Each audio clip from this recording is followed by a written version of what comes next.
ස්ට්‍රේන්ජර් things පිස්සු හැමෝටම ආයුබෝවන්. ඔන්න ආයෙත් අපි හෝකින්ස් නගරයේ අමුතුම ලෝකෙකට යන්න සූදානම් වෙනවා. මේ දවස්වල හොඳටම කතා වෙන Stranger Things Tale from 85 trailer එක තමයි අද අපේ කතා බහට ලක් වෙන්නේ. ඇත්තටම කියනවා නම් මේක නිකන් ට්‍රේලර් එකක් නෙවෙයි.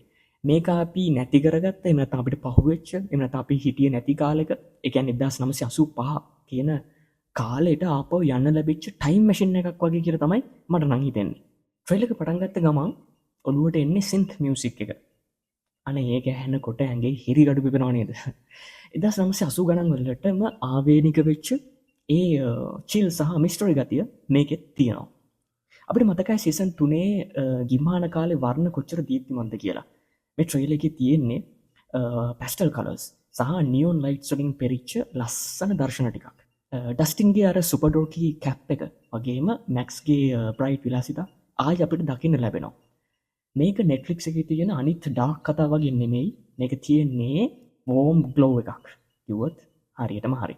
ට්‍රේලර් එකේදී ආකේඩ් එක ඇතුලේ ඩස්ටින්ලා දඟලන විදිය, ඒ ගේම් සවුන්ඩ්ස් ටික ආපහු ඇහෙද්දි දැනෙන ෆීලිං එක වචනයෙන් කියලා නිම කරන්න බෑ.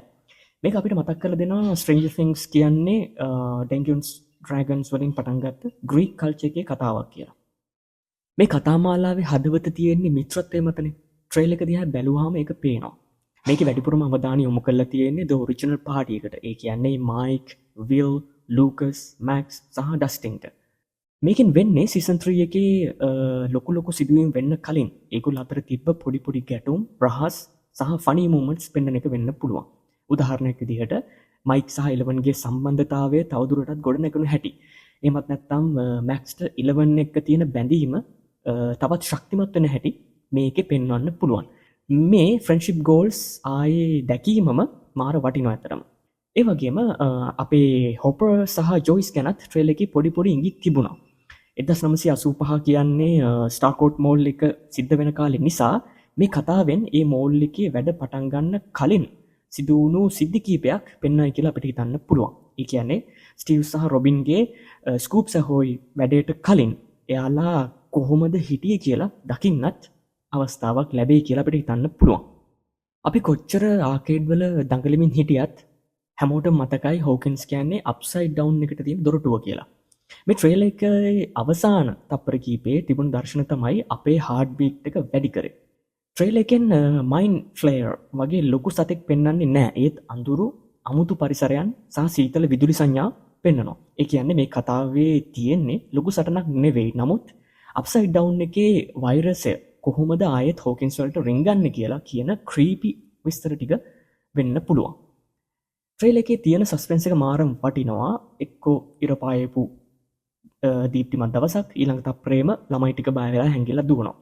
මේ ලයිට්ස් ඇන්ඩ් ඩාර්ක් බැලන්ස් එක තමයි Stranger Things වල සාර්ථකත්වයේ රහස. ඒක මේ ට්‍රේලර් එකෙන් ඉතාම සාර්ථකව පෙන්නලා තියෙනවා. ඉලවන්ගේ දැස්වල තිබුණු ඒ අස්සරණ සහ බියපත් බැල්ම මේ කාලේදී අය කොච්චර ශක්තිමත්ද, ඒ වගේම කොච්චර වෙනරබල්ද කියලා පෙන්නනවා.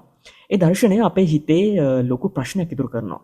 ඇයි ඇය ආයෙත් මෙහෙම බය වෙන්නේ කියලා.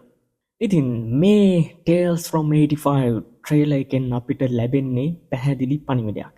ඒ තමයි ඔන්න අපි ආයෙත් ගෙදර එනවා කියන පණිවිඩය. මේක පටන් ගන්නේ කොහෙන්ද?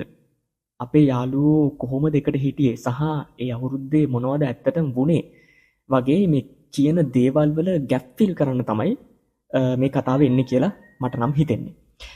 මේක සීසන් 5 එන්න කලින් ෆීලිං එක ආයෙත් අලුත් කරන හොඳ අවස්ථාවක් වෙයි.